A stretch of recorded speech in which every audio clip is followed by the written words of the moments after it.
সকলোকে পুনৰবাৰ স্বাগতম জনাইছোঁ স্মাৰ্ট লাৰ্ণিং ইউটিউব চেনেলটোলৈ। বন্ধুসকল, আজি আমি যিটো আমাৰ চিৰিজ চলি আছিলে ইণ্টাৰভিউ বা ভাইভাত সুধিব পৰা কিছুমান কমন জিকে। ইণ্টাৰভিউত কেৱল পাৰ্চনেলিটি টেষ্ট আৰু চেল্ফ কনফিডেন্সে চেক কৰা নহয়, জিকে কিছুমানো আপোনালোকক সোধা হ'ব পাৰে আৰু প্ৰায়ে সোধা দেখা যায়। 4-5টামান কুৱেশ্যন আপোনালোকক সুধিব আৰু তাতকৈ বেছিও সুধিব পাৰে, তাতকৈ কম সোধাৰ সম্ভাৱনা কমেই। আপোনালোকে এইটো হৈছে পাৰ্ট 2। যদি পাৰ্ট 1 চোৱা নাই, পাৰ্ট 1ও আপোনালোকে চাব। মই লিংক ডেছক্ৰিপশ্যন বক্সত দি দিম। বলক ভিডিঅ'টো ষ্টাৰ্ট কৰোঁ। আৰু আজিৰ প্ৰথমটো কুৱেশ্যন হৈছে যে আহোম ৰাজবংশৰ প্ৰতিষ্ঠাপক কোন আছিলে। এইটো এটা কমন কুৱেশ্যন, কিন্তু আপোনালোকে নাৰ্ভাছ নহ'ব। আপোনালোকৰ যিটো কনফিডেন্স সেইটো হেৰাই যাব নিদিব ইণ্টাৰভিউত। আপোনালোকে নাৰ্ভাছ হ'লে কিন্তু আপোনালোকে জনা কুৱেশ্যনো পাহৰি যাব। আহোম ৰাজবংশৰ প্ৰতিষ্ঠাপক কোন আছিলে? চাওলুং চুকাফা আছিলে। আপোনালোকে হয়তো নিশ্চয় পঢ়িছে। আৰু চুকাফা দিৱস কিমান তাৰিখে পালন কৰা হয়? 2 ডিচেম্বৰ তাৰিখে পালন কৰা হয়। ঠিক আছে, চুকাফা দিৱস কিমান তাৰিখে পালন কৰা হয়? 2 ডিচেম্বৰ তাৰিখে পালন কৰা হয়। আৰু অসম দিৱস বুলি কোৱা হয় সেইটোক। ঠিক আছে, তাৰপাছত নেক্সট হৈছে ইয়াণ্ডাবু সন্ধি কেতিয়া স্বাক্ষৰিত হৈছিলে। ইয়াণ্ডাবু সন্ধি আমাৰ কেতিয়া স্বাক্ষৰিত হৈছিলে? ইয়াণ্ডাবু সন্ধি আমাৰ 1826 চনত স্বাক্ষৰিত হৈছিলে। কাৰ কাৰ মাজত স্বাক্ষৰিত হৈছিলে? আমাৰ যিটো বাৰ্মা কিং আছিলে আৰু ব্ৰিটিছ আছিলে তেওঁলোকৰ মাজত স্বাক্ষৰিত হৈছিলে। আৰু 1826 চনৰ 24 ফেব্ৰুৱাৰীত আপোনালোকে মনত ৰাখিব। যিটো ডেট আছে আপোনালোকে সেইটো মনত ৰাখি থৈ দিব যদি পাৰে, সেইটো কেতিয়াবা সুধি দিব পাৰে। 24 ফেব্ৰুৱাৰী। ঠিক আছে, নেক্সট কুৱেশ্যনটো হৈছে আজিৰ অসম বিধানসভাত মুঠ কিমান আসন আছে? এইটো এটা কমন কুৱেশ্যন, আপোনালোকে এইটো মনত ৰাখিব লাগিব। অসম বিধানসভাত টোটেল কিমানটা আসন আছে? 126টা আসন আছে। এই কুৱেশ্যনসমূহ কেৱল আগন্তুক এডিআৰই ইণ্টাৰভিউতে সোধা বুলি যে হ'ব তাৰ মিনিং নহয় যে তাৰ বাহিৰেও আপোনালোকে যিটো এডিআৰই 3.0 আহি আছে বা ডিএমএ এক্সাম আপোনালোকৰ আহি আছে বা আছাম পুলিচৰ ৰিটেন এক্সাম আপোনালোকৰ আহি আছে। সেইবিলাকৰ কাৰণে বহুত বেছি ইম্পৰ্টেণ্ট হ'ব। ভিডিঅ'টো স্কিপ নকৰিব, ভিডিঅ'টো লাষ্টলৈকে চাব। মই বহুত কিছুমান ইম্পৰ্টেণ্ট কুৱেশ্যন তাত উল্লেখ কৰিছোঁ। নেক্সট হৈছে অসমত ফুকন, বৰুৱা আদি পদবী কোন সময়ত আৰম্ভ হৈছিল? এই যে ফুকন, বৰুৱা এই পদবীসমূহ কোন শতিকাৰ পৰা আৰম্ভ হৈছিল বা কোন ৰাজত্ব কালৰ পৰা আৰম্ভ হৈছিল যদি সোধে, আপোনালোকে এনচাৰটো কি দিব লাগিব? আহোম ৰাজত্ব সময়ৰ পৰা। ঠিক আছে, আহোম ৰাজত্ব কালৰ পৰাই যি আমাৰ ফুকন উপাধি আছে, বৰুৱা উপাধি আছে, এইবিলাক ষ্টাৰ্ট হৈছিলে। নেক্সট হৈছে অসমৰ কোন চহৰটো চাহৰ ৰাজধানী বুলি জনা যায়? ঠিক আছে, আপোনালোকে মনত ৰাখিব। এই কুৱেশ্যনটো কিন্তু আপোনালোকৰ প্ৰায়ে ডিব্ৰুগড় আৰু যোৰহাটৰ মাজত কনফিউজ কৰে। আপোনালোকে মনত ৰাখিব, চাহৰ ৰাজধানী বুলি ডিব্ৰুগড়ক কোৱা হয়। আৰু টুকলাই টি ৰিচাৰ্চ চেণ্টাৰ, আটাইতকৈ ডাঙৰ টি ৰিচাৰ্চ চেণ্টাৰ যিটো আছে সেইটো হৈছে যোৰহাটত আছে। কিন্তু চাহৰ চহৰ বুলি যদি কয় আপোনালোকক ডিব্ৰুগড়, আপোনালোকে এনচাৰটো দিব লাগিব। আৰু লগতে যদি টুকলাই টি ৰিচাৰ্চ চেণ্টাৰ যিটো আছে সেইটো যদি কিমান চনত এষ্টাব্লিছ কৰা হৈছে সোধে, তেন্তে আপোনালোকে এনচাৰ দিব লাগিব 1911।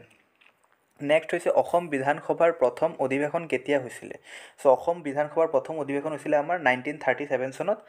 আৰু যিটো একজেক্ট ডেট আছিলে সেইটো মেবি 7 এপ্ৰিল আছিলে। মই একজেক্টলি মনত নাইকিয়া, আপোনালোকে জনাবচোন যে যিটো একজেক্ট ডেট আছিলে অসম বিধানসভাৰ এইটো 7 এপ্ৰিলে আছিল নে কি আছিলে? ঠিক আছে, নেক্সট এতিয়া কুৱেশ্যনটো হৈছে অসম আন্দোলনৰ ফলত কেতিয়া অসম চুক্তি স্বাক্ষৰিত হৈছিলে? ইয়াৰ এনচাৰটো হৈ যাব আমাৰ অসম চুক্তি কেতিয়া হৈছিলে অসম আন্দোলনৰ ফলত? 1985ত হৈছিলে। আৰু ডেটটো আপোনালোকে মনত ৰাখিব, স্বাধীনতাৰ ডেটটোৱে হয় 15 আগষ্ট। 15 আগষ্টত হৈছিলে। নেক্সট কুৱেশ্যন হৈছে অসমৰ কোনখন চহৰক উত্তৰ পূৰ্বাঞ্চলৰ দুৱাৰ বুলি কোৱা হয়? সেইটোতো এটা বহুতেই বেছি common question, gateway of north east বুলি আপোনালোকে ক'ব পাৰে। এইটো এনচাৰটো হৈ যাব আমাৰ কি? গুৱাহাটী। আজি নেক্সট কুৱেশ্যনটো হৈছে অসমৰ কিমান শতাংশ অঞ্চল বনাঞ্চলৰ অন্তৰ্গত? অসমৰ কিমান শতাংশ অঞ্চল বনাঞ্চলেৰে আগুৰি আছে? ইয়াৰ আমাৰ যিটো এনচাৰ সেইটো হৈ যাব 34.21%। 34.21% যিটো আমাৰ মুঠ বনাঞ্চলে আগুৰি আছে। অসমৰ মুঠ মাটিকালিৰ বনাঞ্চলে আগুৰি আছে 34.21%। আৰু এইটো কুৱেশ্যন বহুতে এটা কমন কুৱেশ্যন, আপোনালোকে এইটো মনত ৰাখিব লাগিব। ঠিক আছে, ভিডিঅ'টোৰ মাজতে এটা কথা ক'ব বিচাৰোঁ, যদি ভিডিঅ'খিনি যিখিনি মই কুৱেশ্যন ইনক্লুড কৰিছোঁ যদি ভাল লাগিছে, আমাৰ যদি যিখিনি আমি প্ৰচেষ্টা কৰি আছোঁ সেইখিনি যদি আপোনালোকৰ ভাল লাগিছে, চেনেলটো ছাবস্ক্ৰাইব কৰিব যাতে আমিও অলপ উৎসাহিত পাওঁ। আমাৰ যাতে কামসমূহ আপোনালোকৰ ভাল লাগিছে, আমি যাতে বুজিব পাৰোঁ, সেইকাৰণে চেনেলটোত আপোনালোকে যদি প্ৰথমবাৰ আহিছে চেনেলটো ছাবস্ক্ৰাইব কৰিব, ভিডিঅ'টো লাইক কৰিব, আমাক সহযোগিতা কৰিব বুলি আমি আশা ৰাখিলোঁ। নেক্সট কুৱেশ্যনটো হৈছে অসমত আহোমসকলৰ সৰ্বশেষ ৰজা কোন আছিলে? শেষৰজন ৰজা কোন আছিলে আহোমৰ? আপোনালোকে ইয়াতে মনত ৰাখিব টোটেল 40জন আহোম ৰজাই ৰাজত্ব কৰিছিলে। ঠিক আছে, 40জন আহোম ৰজাই মুঠ ৰাজত্ব কৰিছিলে আৰু অসমত। আৰু তেওঁলোকৰ যিটো টাইম লাইন, তেওঁলোকে যদি সোধে তেওঁলোকে কিমান বছৰ ৰাজত্ব কৰিছিলে, দেন আপোনালোকে এনচাৰ কি দিব?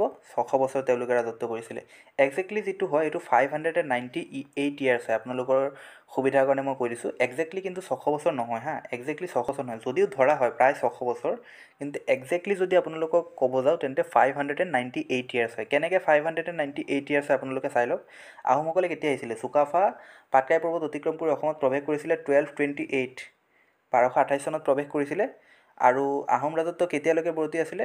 1826লৈকে আছিলে, ইয়াণ্ডাবু সন্ধিৰ আগলৈকে আছিলে। চ' 1228ৰ পৰা 1828লৈকে যদি থাকিলে হয় তেন্তে 600 বছৰ, কিন্তু তাতকৈ দুবছৰ আগতে আহোম সাম্ৰাজ্যৰ পতন ঘটিছিলে, গতিকে 1826ত পতন ঘটিছিলে ইয়াণ্ডাবু সন্ধিৰ ফলত। চ' 598 একজেক্টলি যদি আপোনালোকক সোধে দেন 598।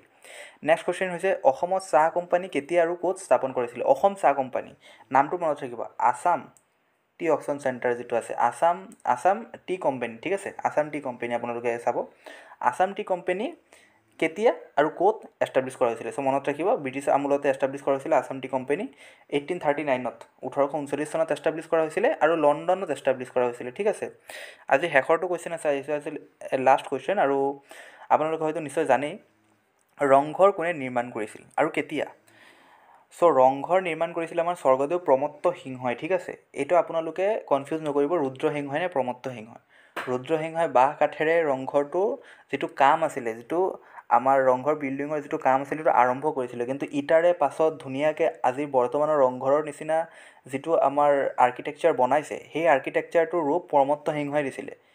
প্ৰথম ৰংঘৰৰ কাম আৰম্ভণি কৰা হৈছিলে ৰুদ্ৰসিংহৰ দিনত, কিন্তু সেইটো সম্পন্ন কৰিছে প্ৰমত্ত সিংহই, ঠিক আছে। চ' এইটো আৰু এটা আপোনালোকে মনত ৰাখিব, 1746ত 1746 চনত নিৰ্মাণ কৰা হৈছিলে। আৰু যদি ৰুদ্ৰসিংহৰ কথা ক'ব যাওঁ, ৰুদ্ৰসিংহ আছিলে গদাধৰ সিংহৰ পুত্ৰ, আৰু ৰুদ্ৰসিংহ আছিলে আহোমসকলৰ শ্ৰেষ্ঠ ৰজা। চ' আজি ভিডিঅ'টোত ইমানেই। যদি আমাৰ কুৱেশ্যনখিনি ভাল লাগিছে দেন জনাব, পাৰ্ট 3 সোনকালে আনিম। চ' ভিডিঅ'টো কেনেকুৱা লাগিছে জনাব, যদি ভাল লাগিছে ভিডিঅ'টো লাইক কৰিব আৰু কমেণ্টত জনাব আপোনালোকৰ যি টপিকৰ ওপৰতে নেক্সট ভিডিঅ' লাগে আমি আনিব যত্ন কৰিম। Thank U.